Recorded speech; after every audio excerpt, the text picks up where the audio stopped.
الحمد لله رب العالمين نحمده ونستعينه ونؤمن به ونتوكل عليه ونعوذ بالله من شرور أنفسنا ومن سيئات أعمالنا من يهده الله فلا مضل له ومن يضلل فلن تجد له وليا مرشدا اللهم صل على محمد وعلى آل محمد كما صليت على إبراهيم وعلى آل إبراهيم إنك حميد مجيد اللهم بارك على محمد وعلى آل محمد كما باركت على إبراهيم وعلى آل إبراهيم إنك حميد مجيد أما بعد فإن خير الحديث كتاب الله وخير الهدي هدي محمد صلى الله عليه وسلم وشر الأمور محدثاتها وكل محدثة بدعة وكل بدعة ضلالة وكل ضلالة في النار يا أيها الذين آمنوا اتقوا الله حق تقاته ولا تموتن إلا وأنتم مسلمون. സ്നേഹമുള്ള സത്യവിശ്വാസികളെ വിശ്വാസിനികളെ ലോകരക്ഷിതാവും പ്രപഞ്ചങ്ങളുടെ പരിപാലകനുമായ അല്ലാഹുവിന്റെ ആജ്ഞകളും നിർദ്ദേശങ്ങളും ജീവിതത്തിന്റെ എല്ലാ മേഖലകളിലും പാലിക്കണമെന്ന് ഉണർത്തുകയാണ്, ഓർമ്മപ്പെടുത്തുകയാണ്. റഹ്മാനായ റബ്ബ് നമ്മുടെ കൂടിച്ചേരൽ ഉഖ്റവിയായ ലോകത്ത് നന്മകൾ ലഭിക്കുന്ന അമലുകളിൽ ഉൾപ്പെടുത്തി അനുഗ്രഹിക്കുമാറാകട്ടെ. പ്രിയപ്പെട്ട സത്യവിശ്വാസികളെ, പരിശുദ്ധ റമദാൻ, ആ റമദാനിലെ രണ്ടാമത്തെ ദിവസത്തിലാണ് നമ്മളുള്ളത്. നമ്മളെ സംബന്ധിച്ചിടത്തോളം അള്ളാഹു റമദാനിലേക്ക് അവസരം നൽകിയിട്ടുള്ള ആളുകളാണ് ഈ ഇരിക്കുന്ന നമ്മളെല്ലാവരും. അതിനാൽ തന്നെ പരമാവധി അള്ളാഹുവിന്റെ ആജ്ഞകളും അതേപോലെ തന്നെ അവരിലേക്ക് അടുക്കുവാനുമുള്ള ഇബാദത്തുകളിൽ മുഴുകണമെന്ന് ആദ്യമേ ഉണർത്തുകയാണ്. അതോടൊപ്പം പരിശുദ്ധ റമദാനുമായി ബന്ധപ്പെട്ട് നമ്മളെ മനസ്സിരുത്തേണ്ടുന്ന ഏതാനും ചില കാര്യങ്ങളാണ് സംസാരിക്കുന്നത്. അതിലൊന്നാമത്തെ കാര്യം, പ്രിയപ്പെട്ടവരെ, അല്ലാഹു സുബ്ഹാനഹു തആല ഈ ഒരു അവസരം നമുക്ക് എന്തിനു തന്നു എന്നുള്ളതാണ് നമ്മൾ ആദ്യമായിട്ട് മനസ്സിലാക്കേണ്ടത്. ഒരു ഹദീസിലൂടെ അത് വളരെ വ്യക്തമായി പ്രവാചകൻ സ്വല്ലല്ലാഹു അലൈഹി വസല്ലം നമ്മളെ പഠിപ്പിക്കുന്നുണ്ട്. മൻ സാമ റമദാന ഈമാനൻ വഹ്തിസാബൻ ഗുഫിറ ലഹു മാ തഖദ്ദമ മിൻ ദംബിഹി. ഒരാൾ മൻ സാമ റമദാന, ഈമാനിൽ ഒരാൾ നോമ്പെടുത്തു, ഈമാനോടുകൂടി ഒരാൾ നോമ്പെടുത്തു, അതേപോലെ തന്നെ വഹ്തിസാബൻ, പ്രതിഫലം ആഗ്രഹിച്ചുകൊണ്ട് ഒരാൾ നോമ്പെടുത്തു, ഗുഫിറ ലഹു മാ തഖദ്ദമ മിൻ ദംബിഹി, അവന്റെ മുൻപ് കഴിഞ്ഞു പോയ എല്ലാ പാപങ്ങളും അള്ളാഹു അവന് പുറത്തു കൊടുക്കും എന്നുള്ളതാണ്. പ്രിയപ്പെട്ടവരെ, അള്ളാഹു ഈ റമദാനിനെ ഫലപ്രദമാക്കാൻ രണ്ട് കാര്യങ്ങളാണ് ശ്രദ്ധിക്കാൻ പറഞ്ഞത്. ഒന്ന് ഈമാൻ വേണം, രണ്ട് ഇഹ്തിസാബ് വേണം. ഇഹ്തിസാബ് എന്ന് പറഞ്ഞാൽ അള്ളാഹു ഈ നോമ്പ് എന്തിനാണോ നിർബന്ധമാക്കിയത്, ആ നിർബന്ധമാക്കിയ കാര്യം പൂർണ്ണമായും തന്റെ ജീവിതത്തിലേക്ക് വരണം എന്ന അതിയായ അടങ്ങാത്ത ആഗ്രഹം ഓരോ നോമ്പെടുക്കുന്ന ആളെ സംബന്ധിച്ചിടത്തോളം ഉണ്ടാവണം. എന്തിനാണ് അല്ലാഹു നോമ്പ് നിർബന്ധമാക്കിയത്? ലഅല്ലക്കും തത്തഖൂൻ, എല്ലാ തരത്തിലുള്ള ദോഷബാധകളെയും സൂക്ഷിക്കാൻ വേണ്ടി, മുത്തഖിയാകാൻ വേണ്ടിയിട്ടാണ് അല്ലാഹു നോമ്പ് നിർബന്ധമാക്കിയിട്ടുള്ളത്. അപ്പൊ ഈ നോമ്പിൽ നിന്ന് നമ്മൾ പുറത്തു കിടക്കുന്ന സമയത്ത് ആ ഒരു ഗുണം നമ്മളിൽ ഉണ്ടാവണം എന്നുള്ളതാണ് സൂചിപ്പിക്കാനുള്ളത്. രണ്ടാമത്തെ ഒരു കാര്യം എന്ന് പറയുന്നത് നോമ്പിന്റെ നിയ്യത്തുമായി ബന്ധപ്പെട്ടിട്ടുള്ളതാണ്. നമുക്ക് എല്ലാവർക്കും അറിയാവുന്നതുപോലെ മഹാനായ റസൂലുള്ളാഹി സ്വല്ലല്ലാഹു അലൈഹി വസല്ലം നമ്മളെ പഠിപ്പിക്കുകയാണ്, ലാ സിയാമ ലിമൻ ലം യുജ്മിഅ ഖബ്ലൽ ഫജ്ർ. ഫജ്റിന് മുമ്പ് നിയ്യത്ത് വെക്കാത്തവന് നോമ്പില്ല എന്നുള്ളതാണ്. നമ്മൾ പ്രത്യേകമായി ശ്രദ്ധിക്കേണ്ടുന്ന ഒരു കാര്യമാണ്. അതായത് റമദാനിലെ ഓരോ നോമ്പിനും എന്ത് ചെയ്യണം? ഫജ്റിന് മുമ്പായിട്ട് നമ്മൾ നിയ്യത്ത് വെക്കണം. അത് ഈ ഫർള് നോമ്പിന്റെ ഒരു പ്രത്യേകതയാണ്. എന്നാൽ സുന്നത്തായ നോമ്പുകളെ സംബന്ധിച്ചിടത്തോളം ഒരാൾ സുബ്ഹി കഴിഞ്ഞിട്ടും ഭക്ഷണമൊന്നും കഴിച്ചിട്ടില്ല, അങ്ങനെ ഒരാൾ കുറെ സമയം, ഒരു 8 മണി 9 മണി വരെ ആയി, അപ്പൊ അയാൾക്ക് തോന്നണമെന്ന് സുന്നത്ത് നോമ്പെടുത്താൽ എന്താ, ഭക്ഷണമൊന്നും കഴിച്ചിട്ടില്ലല്ലോ. അപ്പൊ മുതലാണ് അയാൾ നിയ്യത്ത് വെക്കുന്നത്. അപ്പൊ അയാൾക്ക് പൂർണ്ണമായ പകലിൽ നോമ്പെടുത്തതിന്റെ കൂലി കിട്ടി. എന്നാൽ ഫറദായ നോമ്പിനെ സംബന്ധിച്ചിടത്തോളം തലേ ദിവസം തന്നെ, അഥവാ അതിന്റെ ഒരു അതിര് പ്രവാചകൻ സ്വല്ലല്ലാഹു അലൈഹി വസല്ലം പഠിപ്പിച്ചു, ഫജ്റിന് മുമ്പ്, അതായത് സുബ്ഹി ബാങ്ക് കൊടുക്കുന്നതിന് മുമ്പ് എന്ത് ചെയ്യണം, നമ്മൾ നാളെ അല്ലെങ്കിൽ ഇന്ന് ദിവസം എനിക്ക് ഫറദായ നോമ്പിലേക്ക് ഞാൻ പ്രവേശിക്കുകയാണ് ഇത് കരുതണം. ഇതോടൊപ്പം നമ്മൾ മനസ്സിലാക്കേണ്ടുന്ന മറ്റൊരു അനാചാരമുണ്ട്. നമ്മുടെയൊക്കെ പള്ളികളിൽ, മുസ്ലിമീങ്ങളൊക്കെ പങ്കെടുക്കുന്ന പള്ളികളിൽ നമുക്ക് കാണാം, തറാവീഹ് നമസ്കാരത്തിന് ശേഷം ഇമാം എന്ത് ചെയ്യും, ഉച്ചത്തിൽ ചൊല്ലിക്കൊടുക്കും, നവൈതു സൗമഗദിൻ അന്നദായി ഫർദ റമദാൻ, അതായത് നാളത്തെ നോമ്പെടുക്കാൻ, റമദാനിലെ നോമ്പെടുക്കാൻ ഞാൻ നിയ്യത്ത് ചെയ്തിരിക്കുന്നു എന്ന് ഇമാമ് ചൊല്ലുകയും അത് മഅ്മൂമീങ്ങൾ എല്ലാവരും കൂടി ഏറ്റുചൊല്ലുകയും ചെയ്യുന്ന ഒരു സമ്പ്രദായം നമുക്ക് കാണാൻ കഴിയും. അങ്ങനെ പ്രവാചകൻ സല്ലല്ലാഹു അലൈഹി വസല്ലം ഒരു മാതൃക കാണിച്ചു തന്നിട്ടില്ല എന്നുള്ളതാണ്. മാത്രമല്ല, നിയ്യത്ത് എന്നതിന്റെ സ്ഥാനം എവിടെയാണ്? അത് നാവല്ല. നവാ എൻവി നിയ്യത്ത് എന്ന് പറഞ്ഞാൽ അതിന്റെ സ്ഥാനം അത് ഖൽബാണ്, ഹൃദയമാണ്. നാവ് കൊണ്ട് ചൊല്ലി പറയുന്നതിന് തലഫുദ് എന്നാ പറയാം. അപ്പൊ ഒരിക്കലും ഹദീസിൽ തലഫുദ് എന്നല്ല പറഞ്ഞത്, നിങ്ങൾ മനസ്സിൽ കരുതുക എന്നുള്ളതാണ് പറഞ്ഞത്. അപ്പൊ നമ്മളെ സംബന്ധിച്ചിടത്തോളം ഫജ്റിന് മുമ്പ് തന്നെ നിയ്യത്ത് വെക്കാൻ നമ്മൾ പ്രത്യേകമായി ശ്രദ്ധിക്കണം എന്നുള്ളതാണ് സൂചിപ്പിക്കാനുള്ളത്. മൂന്നാമത്തെ ഒരു കാര്യം, പ്രിയപ്പെട്ടവരെ, മഹാനായ റസൂലുള്ളാഹി സ്വല്ലല്ലാഹു അലൈഹി വസല്ലം റമദാനായി കഴിഞ്ഞാൽ അജ്വദന്നാസ്, ഏറ്റവും കൂടുതൽ ഔദാര്യം കാണിക്കുന്ന വ്യക്തിയായിട്ട് മാറും. ആ ഹദീസിൽ നമുക്ക് കാണാൻ കഴിയും, എന്താണ്, ബിൽ ഖൈരി മിനർ റീഹിൽ മുർസല, അടിച്ചു വീശുന്ന കാറ്റിനെ പോലെ പ്രവാചകൻ സല്ലല്ലാഹു അലൈഹി വസല്ലമ ഔദാര്യത്തിന്റെ വിഷയത്തിൽ എന്ത് ചെയ്യുന്നു, മുമ്പന്തിയിൽ നിന്നിരുന്നു. നമ്മൾ എപ്പോഴും ആലോചിക്കേണ്ടുന്ന ഒരു കാര്യമുണ്ട്. മക്കയും മദീനയും ഒക്കെ സന്ദർശിച്ച ആളുകളിന്റെ കൂട്ടത്തിലുണ്ടാകും. പ്രവാചകൻ സല്ലല്ലാഹു അലൈഹി വസല്ലമയുടെ വീട് എങ്ങനെ ഉണ്ടായിരിക്കും പ്രിയപ്പെട്ടവരെ? നമുക്ക് കാണാൻ കഴിഞ്ഞിട്ടില്ലെങ്കിലും നമുക്കതൊന്ന് സങ്കല്പിക്കാൻ കഴിയും. ആ മദീനയിൽ കാണുന്ന ഉരുളൻ കല്ലുകൾ അത് കൂട്ടിവെച്ച് അതിൽ ഈത്തപ്പനയുടെ മട്ടലിന്റെ ആ തടി വെച്ച് അത് പട്ട കൊണ്ട് മേഞ്ഞ നമ്മളുടെയൊക്കെ ഒരു സിറ്റ് ഔട്ടിന്റെ വലുപ്പം വരുന്ന ഒരു വീടായിരിക്കും മിക്കവാറും ഉണ്ടാവുക. ആ വീട്ടിലെ കുടുംബനാഥൻ അടിച്ചു വീശുന്ന കാറ്റിനെ പോലെ ഔദാര്യം കാണിച്ചു എന്ന് പറഞ്ഞാൽ നമ്മൾ ആലോചിച്ച് നോക്കും. ഒരിക്കലും ഒരു പണക്കാരനല്ല. അതേപോലെ തന്നെ വലിയ വരുമാനമുള്ള ആളല്ല. വീട്ടിലിരുന്നാൽ പോലും വരുമാനം തേടി വരുന്ന ആളല്ല. നമുക്ക് എല്ലാവർക്കും അറിയാം. പ്രവാചകൻ സല്ലല്ലാഹു അലൈഹി വസല്ലമയുടെ പ്രാർത്ഥന തന്നെ എന്താണ്? അല്ലാഹുവേ, അന്നന്നത്തേക്കുള്ള ഭക്ഷണം ആല് മുഹമ്മദിന്റെ കുടുംബത്തിന് നൽകണേന്ന്. നാളേക്കെന്നല്ല, അന്നന്നത്തേക്ക് കഴിക്കാനുള്ള ഭക്ഷണം അല്ലാഹുവേ നൽകണേ എന്നാണ് പ്രവാചകൻ സല്ലല്ലാഹു അലൈഹി വസല്ലം പ്രാർത്ഥിച്ചിരുന്നത്. അപ്പൊ നമ്മളെ സംബന്ധിച്ചിടത്തോളം ഒരു 50 രൂപ ഒരു സാധുവിന് ഒരു ദിവസം കൊടുക്കാൻ കഴിയാത്ത ആളുകൾ നമ്മുടെ കൂട്ടത്തിൽ ഉണ്ടാവില്ല എന്ന് തന്നെ നമുക്ക് തീർച്ചയായിട്ടും പറയാൻ കഴിയും. അപ്പൊ റമദാൻ നമുക്ക് വരുത്തി വെക്കേണ്ടുന്ന ഒരു മാറ്റം എന്ന് പറയുന്നത് നമ്മളെ സംബന്ധിച്ചിടത്തോളം ഔദാര്യം ചെയ്യുക എന്നുള്ളതാണ്. അപ്പൊ നമുക്കൊക്കെ എല്ലാവർക്കും അറിയാവുന്ന ഒരു കാര്യം, ഒരുപാട് ആളുകൾ അർഹരായിട്ട് നമ്മുടെ ചുറ്റുപാടിലും ജീവിക്കുന്നുണ്ട്. അപ്പൊ നമുക്കൊരു സാധുവിനെ സംബന്ധിച്ചിടത്തോളം റമദാനിൽ തുടക്കമാകട്ടെ, അവർക്ക് ഓരോ മാസവും റേഷൻ കൊടുക്കുന്ന ഒരു സംവിധാനം നമ്മൾ വിചാരിച്ചാൽ നടക്കും. അതേപോലെ തന്നെ വിധവകളായ, ഭർത്താവ് മരണപ്പെട്ടു പോയ സ്ത്രീകൾ, അവരുടെ മരുന്നിന്റെ അല്ലെങ്കിൽ അവരുടെ കുടുംബത്തിന്റെ ഓരോ മാസത്തെ ചെലവ് നമുക്ക് എടുക്കാം. ഒരു യതീമിനെ നമുക്ക് ദത്തെടുക്കാം. അതേപോലെ തന്നെ നമ്മളെ സംബന്ധിച്ചിടത്തോളം ചികിത്സ കൊണ്ട് അങ്ങേയറ്റം പ്രയാസപ്പെടുന്ന എത്രയോ ആളുകൾ നമുക്ക് ചുറ്റുപാടിലുമുണ്ട്. അപ്പൊ അവരെ സംബന്ധിച്ചിടത്തോളം ഒരു നിശ്ചിതമായ തുകക്ക് റമദാൻ കൊണ്ട് നമുക്ക് തുടക്കിടാം.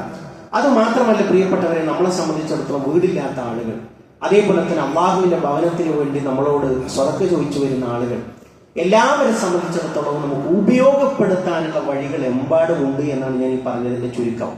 അപ്പൊ നമ്മളെ സംബന്ധിച്ചിടത്തോളം സാധ്യമാകുന്ന രൂപത്തിലുമൊക്കെ ദാനധർമ്മങ്ങളുമായി ബന്ധപ്പെട്ട് ശ്രദ്ധിക്കണം എന്നുള്ളതാണ് നമുക്ക് സൂചിപ്പിക്കാനുള്ളത്. അതോടൊപ്പം നമ്മുടെ കുഞ്ഞുമക്കൾക്ക് കൂടി ആ ശീലം പകർന്നു കൊടുക്കണം. പള്ളിയിലേക്ക് പോകുമ്പോൾ ഉമ്മമാര് ഒരു 10 രൂപ തന്റെ കുട്ടിയുടെ കയ്യിൽ വെക്കട്ടെ, അത് ഈ പള്ളിയിൽ ആ ദാനധർമ്മത്തിന്റെ പെട്ടിയിലാണ്. മക്കൾക്ക് അതൊരു തർബിയത്ത് കൂടിയാണ്. നമ്മൾ മാത്രമായി കഴിഞ്ഞാൽ പോരാ, ഈ ഒരു തലമുറയിൽ കൂടി അങ്ങനത്തെ ഒരു മാറ്റം ഉണ്ടാക്കാൻ നമ്മൾ പ്രത്യേകമായിട്ട് ശ്രദ്ധിക്കണം. 5ാമത്തെ ഒരു കാര്യം സൂചിപ്പിക്കാനുള്ളത്, പ്രിയപ്പെട്ടവരെ, നമ്മൾ നോമ്പെടുക്കുന്നതിനെ സംബന്ധിച്ചിടത്തോളം നമുക്കൊരു സംസ്കാരമുണ്ട്. മഹാനായ റസൂലുള്ളാഹി സ്വല്ലല്ലാഹു അലൈഹി വസല്ലം ദീർഘമായ ഒരു ഹദീസിൽ നമുക്കത് പറഞ്ഞു തരികയാണ്. എന്താ പറയുന്നത്? ഒരു മനുഷ്യൻ തോന്നിവാസങ്ങൾ പറഞ്ഞില്ല, അതേപോലെ തന്നെ തെറ്റായ വർത്തമാനങ്ങൾ പറഞ്ഞില്ല. അങ്ങനെ ഇരിക്കുന്ന സമയത്ത് ഒരാള് പതിവ് പോലെയുള്ള ഒരു മാസം എന്ന നിലയ്ക്ക് ഇവനോട് ശണ്ട കൂടാൻ വന്നു, ലഹള വന്നു, വെറും വർത്തമാനം പറയാൻ വന്നു. അപ്പൊ ഇവന്റെ നിലപാടെന്താണ്? നോമ്പുകാരൻ ഇങ്ങനെ പറയട്ടെ, ഇന്നി സ്വാഇമുൻ, ഞാൻ നോമ്പുകാരനാണ് എന്ന് പറയട്ടെ എന്ന് പ്രവാചകൻ സല്ലല്ലാഹു അലൈഹി വസല്ലം പഠിപ്പിക്കുക. പ്രിയപ്പെട്ടവരെ, ഭക്ഷണം മാത്രം മാറ്റിവെക്കലല്ല, പിന്നെയോ നമ്മുടെ നാവ് നോമ്പെടുക്കണം, നമ്മുടെ കണ്ണുകൾ നോമ്പെടുക്കണം, നമ്മുടെ കൈകാലുകൾ നോമ്പെടുക്കണം. അപ്പോഴാണ് യഥാർത്ഥത്തിൽ ഈ നോമ്പ് നമ്മളെ സംബന്ധിച്ചിടത്തോളം ഒരു പരിവർത്തനത്തിലേക്ക് കൊണ്ടുപോകും. വെറുതെ ഒരു ഹദീസിൽ തന്നെ കാണാൻ കഴിയും എത്രയെത്ര രാത്രി നിസ്കാരക്കാരാണ്. അവരുടെ നിസ്കാരം കൊണ്ട് അവർ ഉറക്കുളച്ചു എന്നത് മാത്രമേ കിട്ടുന്നുള്ളൂ. എത്രയെത്ര നോമ്പുകാരാണ് അവരുടെ നോമ്പ് കൊണ്ട് ഭക്ഷണം ഒഴിവാക്കി ദാഹം അങ്ങനെ ദാഹിച്ച് നടന്നു എന്നല്ല, ഒന്നും കിട്ടുന്നില്ല. ഇങ്ങനത്തെ ആളുകളുടെ കൂട്ടത്തിൽ നമ്മൾ ഉണ്ടാകാൻ പാടില്ല പ്രിയപ്പെട്ടവരെ. അവര് ബാക്കി 11 മാസം പോലെയാണ് ഈ റമദാനിനെയും കാണുന്നത്. നമ്മളെ സംബന്ധിച്ചിടത്തോളം അങ്ങനെയല്ല. നമ്മൾ ഓരോ വാക്കുകൾ പറയുമ്പോഴും പടച്ചോനെ ഇതെന്റെ നോമ്പിനെ അതിന്റെ ചൈതന്യത്തെ കുറച്ച് കളയുമോ എന്നുള്ളൊരു ചിന്താഗതി എപ്പോഴും നമ്മുടെ മനസ്സിലുണ്ടാവണം. 6ാമത്തെ ഒരു കാര്യം സൂചിപ്പിക്കാനുള്ളത് പ്രിയപ്പെട്ടവരെ, നോമ്പ് തുറക്കാൻ ധൃതി കാണിക്കണം എന്നുള്ളതാണ്. അപ്പൊ അത് വരുന്ന സമയത്ത് തന്നെ ഈ നോമ്പ് തുറകളൊക്കെ നടക്കുന്ന സമയത്ത് ആ പള്ളിയിൽ നിന്ന് കൊടുത്തോ ഈ പള്ളിയിൽ നിന്ന് കൊടുത്തോ എന്നൊക്കെ ചോദിക്കുന്നത് കാണാൻ കഴിയും. ഭൂരിഭാഗം വരുന്ന പള്ളികളുടെ, അതായത് സമസ്ത വിഭാഗത്തിന്റെ പള്ളിയെ ആശ്രയിച്ചിരിക്കുന്ന പഞ്ചാംഗം അനുസരിച്ചിട്ടാണ് അവരുടെ കലണ്ടറുകൾ സെറ്റ് ചെയ്തിട്ടുള്ളത്. അതുകൊണ്ട് തന്നെ സുബഹി നേരത്തെയും അതേപോലെ തന്നെ ചിലപ്പോ ഈ മഗ്രിബ് 1-2 മിനിറ്റ് വൈകിട്ടും ആവാനുള്ള സാധ്യതയുണ്ട്.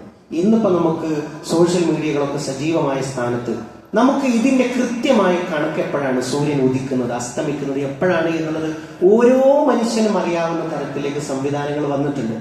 അപ്പൊ നമ്മളെ സംബന്ധിച്ചിടത്തോളം അതിലൊരു ഒരു ശൈത്താൻ കൂടി കടന്നു വരുന്ന ഒരു മേഖലയുണ്ട്. എന്ത്, ഇത്രയും മണിക്കൂറുകളോളം പട്ടിണി കിടന്നില്ലേ, ഇനിയിപ്പോ എന്താ ഈ 2 മിനിറ്റിന് വേണ്ടി അങ്ങോട്ടും ഇങ്ങോട്ടും തിരക്കൂട്ടുന്നത്? അത് തെറ്റാണെന്നാണ് ഈ പറഞ്ഞത്. മഹാനായ റസൂലുള്ളാഹി സ്വല്ലല്ലാഹു അലൈഹി വസല്ലം നമ്മളെ പഠിപ്പിക്കുകയാണ്, ലാ യസാലു നാസു ബിഖൈരിൻ മാ അജ്ജലു വൽ ഫിത്ർ. അവര് നോമ്പ് തുറക്കാൻ ധൃതി കാണിക്കുന്ന സമയം അത്രയും അവർ ഹൈറിലായിരിക്കും. നമുക്ക് ഹൈറ് കിട്ടുന്നതാണ് ഏത്, ആ വെള്ളം എടുക്കുക, അതിലെന്താ ബാങ്ക് കൊടുക്കാനായില്ലേ, തപ്പം കൊടുക്കും, ആ ഒരു ധൃതി ഉണ്ടല്ലോ, അത് ഹൈറാണെന്നാണ് മഹാനായ റസൂലുള്ളാഹി സ്വല്ലല്ലാഹു അലൈഹി വസല്ലം പറഞ്ഞത്. അപ്പൊ ആ കാര്യം നമ്മൾ പ്രത്യേകമായിട്ട് ശ്രദ്ധിക്കണം. നോമ്പിന്റെ തുറക്കുന്ന സമയമായി കഴിഞ്ഞാൽ ഉടനെ തുറക്കാൻ നമ്മൾ പ്രത്യേകമായിട്ട് ശ്രദ്ധിക്കണം. അപ്പോഴുള്ള ഒരു പ്രാർത്ഥന നമുക്ക് കാണാം,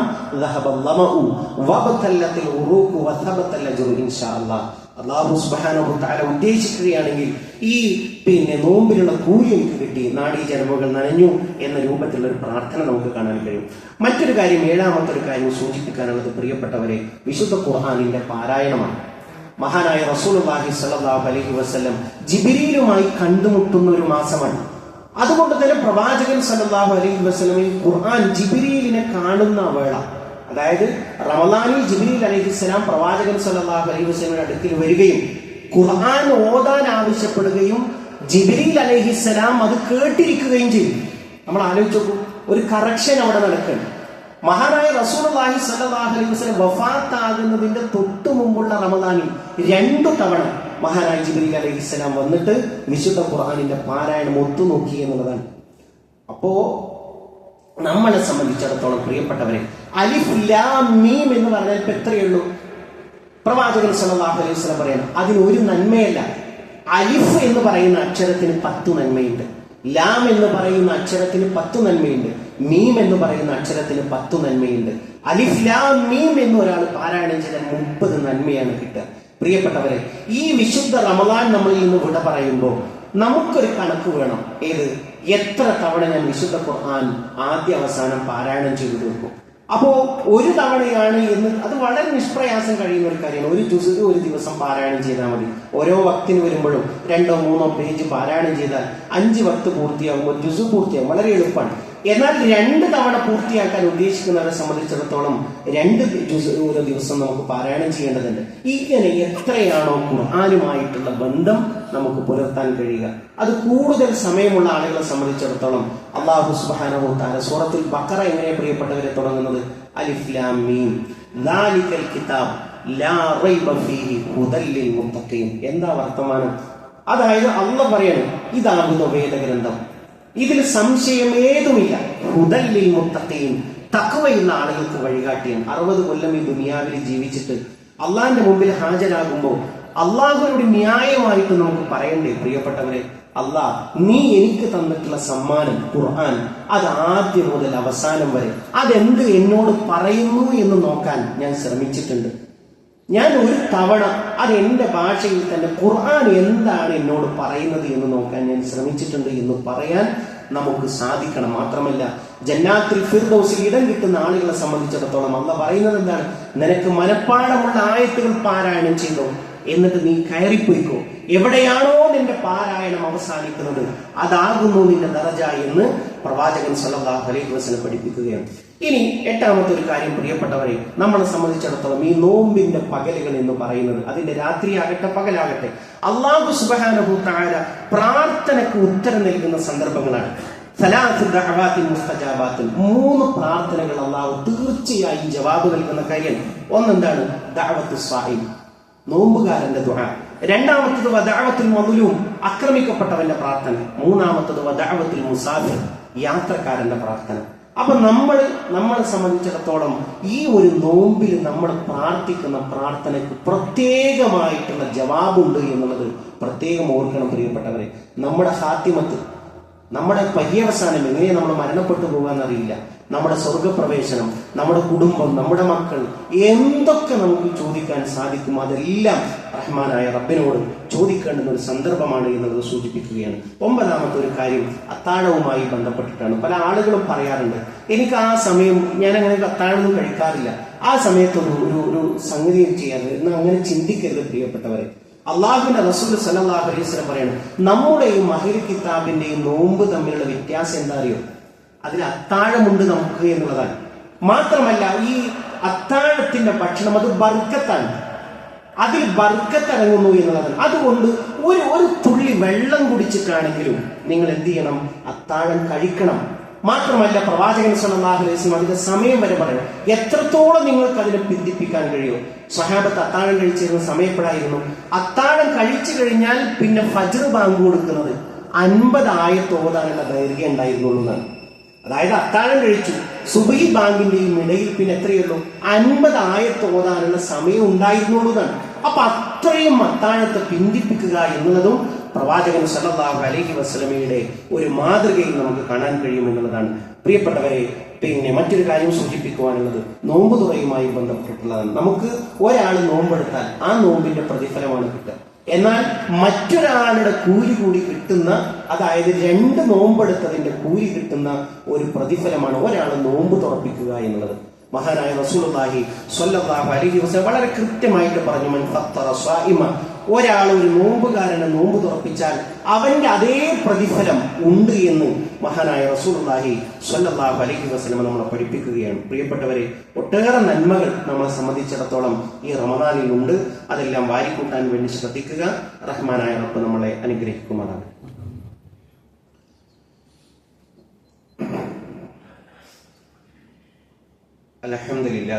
അൽഹംദുലില്ലാഹി റബ്ബിൽ ആലമീൻ വസ്സലാത്തു വസ്സലാമു അലാ റസൂലിഹിൽ അമീൻ വഅലാ ആലിഹി വസഹ്ബിഹി അജ്മഈൻ. അമ്മാ ബഅദ്. പ്രിയപ്പെട്ട സത്യവിശ്വാസികളെ, വിശ്വാസിനികളെ, ഒരിക്കൽ കൂടി അള്ളാഹുവിന്റെ ആജ്ഞാനിർദ്ദേശങ്ങൾ ജീവിതത്തിന്റെ എല്ലാ മേഖലകളിലും പാലിക്കണമെന്ന് ഉണർത്തുകയാണ്, ഓർമ്മപ്പെടുത്തുകയാണ്. പ്രിയപ്പെട്ടവരെ, റമദാനിൽ നമ്മൾ ശ്രദ്ധിക്കേണ്ട കാര്യങ്ങളെ കുറിച്ചാണ് പറയുന്നത്. അതിൽ മറ്റൊരു കാര്യമാണ് പ്രിയപ്പെട്ടവരെ രാത്രി നിസ്കാരം എന്ന് പറയുന്നത്. അപ്പൊ പ്രവാചകൻ സല്ലല്ലാഹു അലൈഹി വസല്ലമ മഹദി ഉമ്മുൽ മുഅ്മിനീൻ ആയിഷ റളിയല്ലാഹു അൻഹ ഉദ്ധരിക്കുന്ന ഒരു ഹദീസിൽ കാണാൻ കഴിയും പ്രവാചകന്റെ രാത്രി നിസ്കാരം എങ്ങനെയായിരുന്നു. അപ്പൊ മസ്ന ഈരണ്ടായിട്ട് 11 വരെ പ്രവാചകൻ സല്ലല്ലാഹു അലൈഹി വസല്ലം നിസ്കരിക്കും എന്നുള്ളതാണ്. അപ്പോ പ്രവാചകൻ സല്ലല്ലാഹു അലൈഹി വസല്ലം റമദാനിൽ അത് സംഘടിതമായിട്ട് ചെയ്യാനുള്ള അനുവാദം നമുക്ക് നൽകി. എന്നിട്ട് അതിന്റെ പോരിശ പറഞ്ഞു, മൻ ഖാമ റമദാന ഈമാനൻ വഹ്തിസാബൻ ഊഫിറ ലഹു മാ തഖദ്ദമ മിൻ ദംബിഹി. നിങ്ങൾ ഒരാൾ രാത്രി നിസ്കരിച്ചാൽ, ഈമാനോടുകൂടി ഇഹ്തിസാബോടുകൂടി നിസ്കരിച്ചാൽ മുൻകഴിഞ്ഞ പാപങ്ങളെ കൊടുത്തു തരുന്നതാണ്. പ്രിയപ്പെട്ടവരെ, ഒരു ഉറക്കച്ചടവോടുകൂടി, അതല്ലെങ്കിൽ ഭക്ഷണമൊക്കെ സമൃദ്ധമായി കഴിച്ചതിന് ശേഷം, ഇനിയിപ്പോ റമദാനിലല്ലേ ഉള്ളൂ, അതിപ്പോ അങ്ങനെ ഒഴിവാക്കേണ്ട, അങ്ങനെയാണെങ്കിൽ ഈ കൂലി നമുക്കില്ല എന്നുള്ളതാണ്. നേരെ മറിച്ച് നമ്മളെ സംബന്ധിച്ചിടത്തോളം മുൻകഴിഞ്ഞ പാപങ്ങൾ പുറത്തു തരാമെന്ന് പറഞ്ഞ് ഓഫർ നൽകിയിട്ടുള്ള ഒരു ഇബാദത്താണ് രാത്രി നിസ്കാരം. അത് നമ്മൾ പ്രത്യേകമായിട്ട് ശ്രദ്ധിക്കണം. അതേപോലെ തന്നെ അതിനോട് ചേർത്ത് വെക്കാനുള്ള ഒരു കാര്യം, ചില ആളുകളൊക്കെ ചെയ്യാറുള്ള ഒരു സംഗതിയാണ് 8 കഴിഞ്ഞാൽ സലാം വീട്ടി അവർ വീട്ടിലേക്ക് പോകും. അപ്പൊ അവരുടെ ഉദ്ദേശം എന്താണ്? നല്ല ഉദ്ദേശമാണ്. ഇനി ഉറങ്ങിയതിനു ശേഷം ബാക്കി 3 നിസ്കരിക്കാം എന്നുള്ളതാണ്. എന്നാൽ ഒരു ഹദീസിൽ നമുക്ക് കാണാൻ കഴിയും, മഹാനായ റസൂലുള്ളാഹി സ്വല്ലല്ലാഹു അലൈഹി വസല്ലം പറയും, ഇന്ന റജുല ഇദാ സ്വല്ല മഅൽ ഇമാം, ഇമാമിന്റെ കൂടെ ഒരാൾ നിസ്കരിച്ചു. എത്ര വരെ? ഹത്താ യൻസരിഫ, ഇമാം സലാം വിട്ട് നിസ്കാരത്തിൽ നിന്ന് ഒഴിവാകുന്നത് വരെ. ആ രാത്രി മുഴുവൻ നിസ്കരിച്ചതിന്റെ കൂലിയാണ് അയാൾക്ക് ഓഫർ ചെയ്തിട്ടുള്ളത്. അപ്പൊ പ്രിയപ്പെട്ടവരെ, നമ്മളെ സംബന്ധിച്ചിടത്തോളം പൂർത്തിയായി നിസ്കാരം ഇമാമിന്റെ കൂടെ തന്നെ നിസ്കരിക്കാനാണ് നമ്മൾ ശ്രദ്ധിക്കേണ്ടത്. ഇനി രാത്രി ഉറങ്ങെഴുന്നേറ്റ് നമുക്ക് നിസ്കാരമുണ്ട്. നമ്മളെ സംബന്ധിച്ചിടത്തോളം ഒതു എടുക്കുക. അപ്പൊ ഒതു എടുത്തു കഴിഞ്ഞാൽ 2 റക്അത്ത് നിസ്കാരം നമുക്ക് നിസ്കരിക്കാം, ദീർഘമായിട്ട് നമുക്ക് പ്രാർത്ഥിക്കാം. അതല്ലാതെ ഇങ്ങനത്തെ ഒരു സമ്പ്രദായം, അതായത് പകുതി ഇമാമിന്റെ കൂടെ നിസ്കരിച്ച് പകുതി വീട്ടിലേക്ക് പോകുന്ന ഒരു ശീലം പ്രവാചകൻ സ്വല്ലല്ലാഹു അലൈഹി വസല്ലമയിൽ നിന്ന് കാണാൻ കഴിയില്ല എന്നതാണ് സൂചിപ്പിക്കാനുള്ളത്. മാത്രമല്ല, ഈ നോമ്പിൽ ഇളവുള്ളവരെ സംബന്ധിച്ചിടത്തോളം ആർക്കൊക്കെയാണ് അല്ലാഹു സുബ്ഹാനഹു തആലയുടെ ഈ ദീൻ എന്ന് പറയുന്നത് വളരെ മനോഹരമാണ്. അതിൽ നോമ്പെടുക്കാൻ ബുദ്ധിമുട്ടാവുന്ന ആളുകളെയൊക്കെ ഒഴിവാക്കിയിട്ടുണ്ട്. ആ ആളുകളെ സംബന്ധിച്ചിടത്തോളം 2 വിധമാണ് നോമ്പ് ഒഴിവാക്കേണ്ടുന്ന ആളുകൾ. ഒന്നെന്താണ്? ഒഴിവാക്കിയാലും അവർ നിർബന്ധമായി നോറ്റുകൂട്ടണം. രണ്ടാമത്തെ വിഭാഗം എന്ന് പറയുന്നത് അവർക്ക് ഒഴിവാക്കാം, പക്ഷെ അവർ നോറ്റുകൂട്ടണ്ടല്ല. പിന്നെയോ അവർ ഓരോ നോമ്പിനും പകരമായിട്ട് ഫിദിയ, ഒരു മിസ്കീനിന്റെ ഭക്ഷണം, ഒരു നേരത്തെ ഭക്ഷണം അവർ കൊടുത്താൽ മതി, അവർക്ക് നോറ്റു വീട്ടേണ്ടതില്ല. അപ്പൊ ആദ്യമായിട്ട് നമ്മൾ പരിശോധിക്കുന്നത് നോറ്റു വീട്ടേണ്ടവർ ആരൊക്കെയാണ്. അത് റമദാനിൽ അവർക്ക് നോമ്പ് ഒഴിവാക്കണം, പക്ഷെ ശേഷം ആ ഒരു ബുദ്ധിമുട്ട് നീങ്ങിക്കഴിഞ്ഞാൽ അവർ നോറ്റു വീട്ടുകയാണ് വേണ്ടത്. അവരാരൊക്കെയാണെന്ന് ചോദിച്ചാൽ, ഒന്ന് രോഗം കാരണം ബുദ്ധിമുട്ടാവുന്ന രോഗി. ഒരു രോഗം വന്നു, അപ്പൊ ഡോക്ടർ പറഞ്ഞു നിങ്ങൾ തൽക്കാലം നോമ്പെടുക്കാതിരിക്കലാണ് ഇത് ശിഫ ആവാൻ വേണ്ടി ഏറ്റവും നല്ലത്. അപ്പൊ അങ്ങനെയുള്ള ആളെ സംബന്ധിച്ചിടത്തോളം, ഒരു വിദഗ്ധ ഉപദേശം കിട്ടിയ ആളെ സംബന്ധിച്ചിടത്തോളം അത് ചെയ്യാവുന്നതാണ്. പക്ഷെ അയാൾക്ക് രോഗം ശിഫയായി കഴിഞ്ഞാൽ അയാൾ എന്ത് ചെയ്യണം? പിന്നീട് വരുന്ന സമയങ്ങളിൽ അത് നോറ്റുകൂട്ടുകയാണ് വേണ്ടത്. അതേപോലെ തന്നെ ആർത്തവകാരി, പ്രസവ രക്തമുള്ള ആള്, അതേപോലെ തന്നെ ഗർഭിണി, മുലയൂട്ടുന്നവൾ. അപ്പൊ ഇവരെ സംബന്ധിച്ചിടത്തോളം ഇവർക്ക് തോന്നുകയാണ്, തന്റെ കുഞ്ഞിനെ കുറിച്ച് ഉമ്മക്ക് ആശങ്ക തോന്നുകയാണ്. പാല് കൊടുക്കുന്ന കുട്ടിയെ സംബന്ധിച്ചിടത്തോളം നോമ്പെടുത്താൽ പാലിന് പ്രശ്നം ഉണ്ടാകും. അല്ലെങ്കിൽ ഗർഭിണിക്ക് തോന്നുകയാണ് എനിക്കിത് പൂർത്തിയാക്കാൻ കഴിയില്ല എന്ന് തോന്നുകയാണെങ്കിൽ നോമ്പ് ഉപേക്ഷിക്കാം, ദീന് നൽകിയ ഇളവാണ്. പക്ഷെ അവരെ സംബന്ധിച്ചിടത്തോളം എന്ത് ചെയ്യണം? പിന്നീടുള്ള അവസരത്തിൽ അവർ നോറ്റു വീട്ടുകയാണ് വേണ്ടത്. സാധാരണ നമ്മുടെ നാട്ടിൽ അങ്ങനെയല്ല കാണാറുള്ളത്. വേഗം എന്ത് ചെയ്യും? ഫിദിയ കൊടുക്കണം. അങ്ങനെയല്ല വേണ്ടത്. അതാണ് പ്രത്യേകമായിട്ട് സൂചിപ്പിക്കുവാനുള്ളത്. അതായത് ബുദ്ധിമുട്ടാകുന്ന രോഗമുള്ള ആള്, ഈ റമദാൻ മാസത്തിൽ ഒരാൾ രോഗിയാവുക, അതേപോലെ തന്നെ ആർത്തവകാരി, പ്രസവ രക്തമുള്ളവർ, ഗർഭിണി, മുലയൂട്ടുന്നവർ, ഇവരെ സംബന്ധിച്ചിടത്തോളം നോമ്പ് ഒഴിവാക്കാം. പക്ഷേ തുടർന്ന് വരുന്ന മാസങ്ങളിൽ അവരെന്ത് ചെയ്യണം? ഈ ബുദ്ധിമുട്ട് മാറിക്കഴിഞ്ഞാൽ അവർ നോമ്പ് എടുത്തു വീട്ടണം എന്നുള്ളതാണ് പണ്ഡിതന്മാരുടെ അഭിപ്രായം. രണ്ടാമത്തെ ഒരു കാര്യം, തീരെ നോമ്പെടുക്കാൻ കഴിയാത്ത ആജിസായിട്ടുള്ള, ഇപ്പൊ നമ്മുടെയൊക്കെ നാടുകളിൽ വീടുകളിലൊക്കെ പറയാറുണ്ട്, വാർദ്ധക്യം കൊണ്ട് അങ്ങേയറ്റെത്തിയ ആൾക്കാർ, അവരെ സംബന്ധിച്ചിടത്തോളം അവർക്ക് നോമ്പെടുക്കാൻ കഴിയില്ല. അതേപോലെ തന്നെ രണ്ടാമത്തെ വിഭാഗം എന്നൊരു ശിഫ പ്രതീക്ഷയില്ലാത്ത രോഗി, ശമനം പ്രതീക്ഷയില്ലാത്ത രോഗി, അവരെ സംബന്ധിച്ചിടത്തോളം നോമ്പെടുക്കേണ്ടതില്ല. പിന്നെ അവരെന്ത് ചെയ്താൽ മതി? അവർക്ക് പിന്നീടുള്ള ഒരു സമയത്ത് നോമ്പെടുക്കാൻ കഴിയില്ല. അപ്പൊ അവരെന്ത് ചെയ്യണം? ഇതിന് പകരമായി ഫിദിയ കൊടുക്കണം. എന്താണ് ഫിദിയ? ഫിദിയ എന്ന് പറയുന്നത് ഒരു മിസ്കീനിന്റെ ഒരു നേരത്തെ ഭക്ഷണം. അപ്പൊ 30 ദിവസത്തിന് ഒരാൾക്ക് കൊടുക്കാം. 30 പിന്നെ നോമ്പിന് പകരമായിട്ട് ഓരോന്ന് വിധമായിട്ട് 30 കണക്കാക്കിയിട്ട് അയാൾക്ക് തന്നെ കൊടുക്കാം. അല്ലെങ്കിൽ വ്യത്യസ്തരായിട്ടുള്ള ആളുകൾക്ക് കൊടുക്കാം, പാചകം ചെയ്ത് കൊടുക്കാം. അതൊക്കെ നമ്മുടെ ഇഷ്ടമാണ്. പക്ഷേ ഇങ്ങനെയുള്ള ഈ 2 വിഭാഗത്തെ സംബന്ധിച്ചിടത്തോളം നോമ്പിന് പകരമായ ഒരു ഫിദിയ കൊടുക്കണം എന്നുള്ളതാണ് സൂചിപ്പിക്കുന്നത്. മാത്രമല്ല പ്രിയപ്പെട്ടവരെ, അവസാനിപ്പിക്കുന്നതിന് മുമ്പ് പറയാനുള്ളത്, മഹാനായ റസൂലുള്ളാഹി സ്വല്ലല്ലാഹു അലൈഹി വസല്ലമ ഈ ഒരു അവസ്ഥ എന്ന് പറയുന്നത് നമ്മളെ സംബന്ധിച്ചിടത്തോളം മിക്കവാറും ആളുകൾ തിരക്കുകളും കല്യാണങ്ങളും അങ്ങനത്തെ കുറേ സംഗതികൾ മാറി നിൽക്കുന്ന ഒരു വേളയിൽ പൂർണ്ണമായിട്ട് കഴിയാവുന്നവർ അവസാനത്തെ 10ലേക്ക് പോകണം. ഞാൻ ഒരു കാര്യം അടിവരയിട്ടുകൊണ്ട് പറയും, നമ്മളെല്ലാവരും മനസ്സിൽ അടിവരയിട്ടുകൊണ്ട് നമ്മളതങ്ങനെ കുത്തി വെക്കുക. ഇന്ന് നമ്മൾ ആദ്യത്തെ വെള്ളിയാഴ്ചയാണ്. ഇനി വളരെ പെട്ടെന്നായിരിക്കും റമദാൻ നമ്മളിൽ നിന്ന് കൊഴിഞ്ഞു പോവുക. നമ്മൾ വിചാരിക്കുന്ന, നമ്മൾ അത്ഭുതപ്പെടുത്തു മാറി പെരുന്നാൾ നമ്മളിലേക്ക് വരും. പഠിച്ചോനെ റമദാൻ കഴിഞ്ഞു എന്ന് നമ്മൾ ചിന്തിക്കുക. അത്രയും വേഗത്തിലാണ് സമയം പോയിക്കൊണ്ടിരിക്കുന്നത്. അപ്പൊ നമ്മളെ സംബന്ധിച്ചിടത്തോളം കുറച്ചെങ്കിലും നമുക്ക് ഒഴിവുണ്ടെങ്കിൽ, നമ്മളെ സംബന്ധിച്ചിടത്തോളം ഒഴിവുണ്ടാക്കി, ബോധപൂർവം ഉണ്ടാക്കി പള്ളിയിൽ തന്നെ ഇബാദത്തുകളുമായി കഴിച്ചു കൂട്ടാൻ നമ്മൾ പ്രത്യേകം ശ്രദ്ധിക്കുക. നന്മകൾ ചെയ്യാൻ വേണ്ടി ശ്രദ്ധിക്കുക. ദീൻ പഠിക്കാനുള്ള ഒരു അവസരമാണ്. പ്രസംഗങ്ങളിലൂടെ, പ്രഭാഷണങ്ങളിലൂടെ, അതിനൊക്കെ ഒട്ടനവധി അവസരങ്ങൾ നമ്മുടെ മുമ്പിലുണ്ട്. അതൊക്കെ മുതലാക്കി മുന്നോട്ട് പോകാൻ നമ്മൾ ശ്രദ്ധിക്കുക. റഹ്മാനായ റബ്ബ് ഇരു ലോകത്തും വിജയം വരിക്കുന്ന മുഅ്മിനീങ്ങളിൽ മുത്തഖീങ്ങളിൽ നമ്മളെ എല്ലാവരെയും ഉൾപ്പെടുത്തി അനുഗ്രഹിക്കുമാറാകട്ടെ. ഇതേപോലെ അവന്റെ ജന്നാത്തുൽ ഫിർദൗസിൽ ഒരുമിച്ചിരിക്കാനുള്ള ഭാഗ്യം നൽകി അള്ളാഹുവെ ഞങ്ങൾ എല്ലാവരെയും നീ അനുഗ്രഹിക്കണമേ റഹ്മാനെ. അള്ളാഹുവെ ഞങ്ങളുടെ കൂട്ടത്തിൽ വേദനകളെ കൊണ്ട് വ്യാധികളെ കൊണ്ട് കഷ്ടപ്പെടുന്ന ഒട്ടനവധി ആളുകളുണ്ട്. അള്ളാഹുവെ എല്ലാവർക്കും മാനസികവും ശാരീരികവുമായ ശിഫ നീ പ്രദാനം ചെയ്യുന്നു റഹ്മാനെ. അള്ളാഹുവെ ഞങ്ങളുടെ കുടുംബജീവിതത്തിൽ സന്തോഷത്തെ നീ പ്രദാനം ചെയ്യുന്നു റഹ്മാനെ. അള്ളാഹുവെ സ്വാലിഹായ മക്കളെ ഞങ്ങൾക്ക് നീ പ്രദാനം ചെയ്യുന്നു റഹ്മാനെ. അള്ളാഹുവെ ഞങ്ങളുടെ ഇടകളിൽ കൺകുളിർമയെ നീ പ്രദാനം ചെയ്യുന്നു റഹ്മാനെ. അള്ളാഹുവെ ഞങ്ങളുടെ മാതാപിതാക്കൾക്ക് നീ പുറത്തു കൊടുക്കണമേ റഹ്മാനെ. നോമ്പുകാർ മാത്രം പ്രവേശിക്കുന്ന റിയാൻ എന്ന കവാടത്തിലൂടെ പ്രവേശിക്കാനുള്ള ഭാഗ്യം അള്ളാഹുവെ ഞങ്ങൾക്ക് എല്ലാവർക്കും നീ പ്രദാനം ചെയ്യുന്നു റഹ്മാനെ. പൂർണ്ണമായും എല്ലാ തിന്മകളും പുറത്തു കിട്ടിക്കൊണ്ട് റമളാനിൽ നിന്നും പുറത്തു കിടക്കുന്ന മുഅ്മിനീങ്ങളിൽ മുത്തഖീങ്ങളിൽ അള്ളാഹുവെ ഞങ്ങൾ എല്ലാവരെയും നിങ്ങൾ ഉൾപ്പെടുത്തി അനുഗ്രഹിക്കണമേ റഹ്മാനെ. അല്ലാഹുമ്മ ഗ്ഫിർ ലിൽ മുഅ്മിനീന വൽ മുഅ്മിനാത്ത് വൽ മുസ്ലിമീന വൽ മുസ്ലിമാത്ത് അൽഅഹ്യാഇ മിൻഹും വൽ അംവാത്ത് ഇന്നക മുജീബുദ് ദഅവാതി യാ ഖാദിയൽ ഹജാത്ത്. اللهم اجرنا من النار اللهم اجرنا من النار اللهم ربنا تقبل منا انك انت السميع العليم وتب علينا انك انت التواب الرحيم. آمين آمين برحمتك يا ارحم الراحمين. اللهم صل على